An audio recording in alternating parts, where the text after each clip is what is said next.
좋아요 및 구독은 만물유래 전설야담 콘텐츠 제작에 큰 힘이 됩니다. 고맙습니다. 전설야담 어리숙한 사람이 봄 잡은 이야기. 조선 영조 때 경상도 함양 땅 제국마을 김생원 집에 3년째 머슴살이하는 어리숙한 사람이 있었습니다. 그는 똑심이 세고 순진하여 시키는 일을 잘 수행했지만 너무 어리석어서 자신이 어디서 태어났는지 고향이 어디인지 몰랐습니다. 제 이름조차 제대로 몰라 김생원은 그를 마당새를 줄인 당새라고 불렀습니다. 제국마을 앞에는 경호강으로 흘러가는 맑은 물이 언제나 굽이쳐 흘렀고 그곳에는 물고기들이 많이 오르내렸습니다. 봄이 되면 물고기들이 강물을 따라 거슬러 오르고 가을에는 강 하류로 내려갔습니다.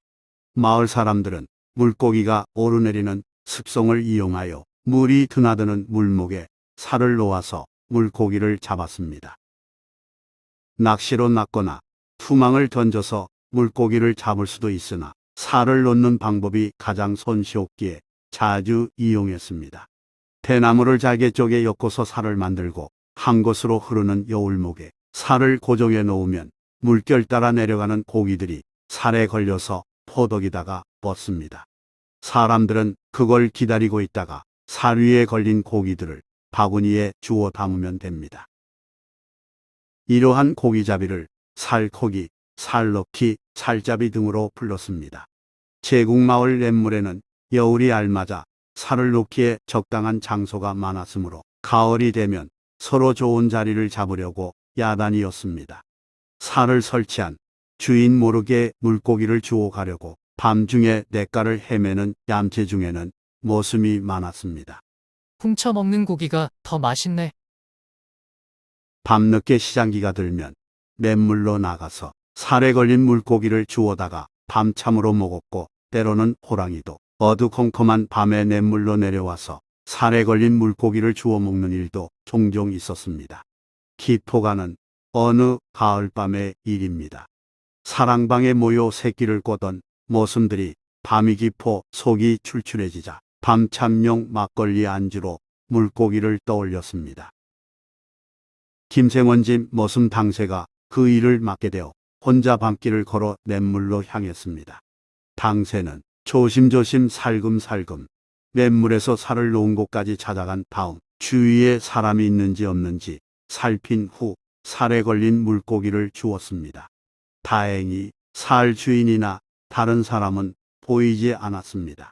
그런데 문득 이상한 예감이 들어 당새는 고개를 들었습니다.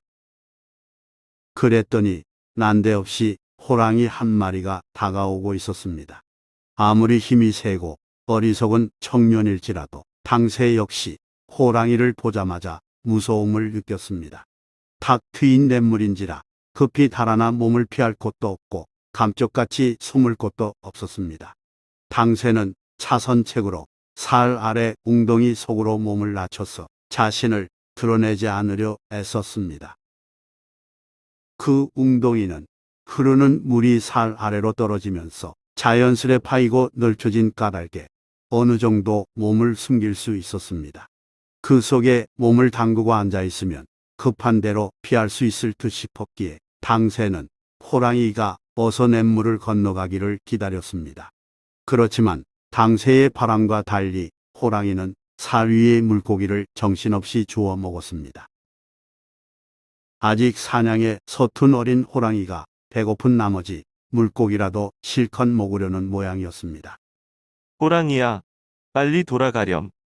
당새는 두려움에 떨면서 마음으로 어서 호랑이가 물러가기를 기다렸습니다.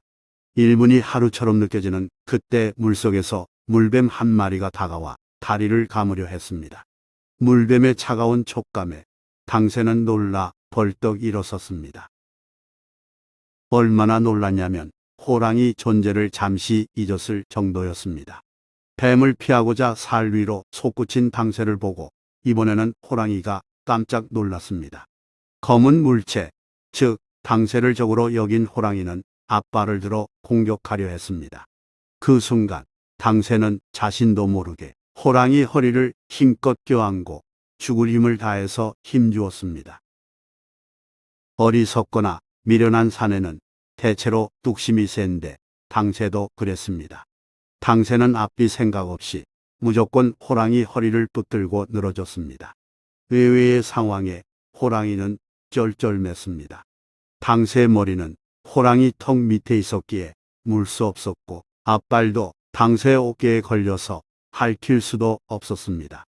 약간의 거리가 있으면 물거나 핥힐 수 있건만 그러지 못했습니다. 당새는 손을 놓으면 죽는다고 생각해 정신을 바짝 차리고 팔에 준 힘을 조금도 늦추지 않았습니다. 당새는 계속 힘을 주면서 호랑이를 안은 채 걷기 시작했습니다. 그야말로 사력을 다하며 당새는 호랑이를 껴안고 사랑채로 돌아왔습니다. 물고기 생각하며 당새를 기다리던 머슴들은 괴이한 모습을 보고 놀라 벌벌 떨었습니다.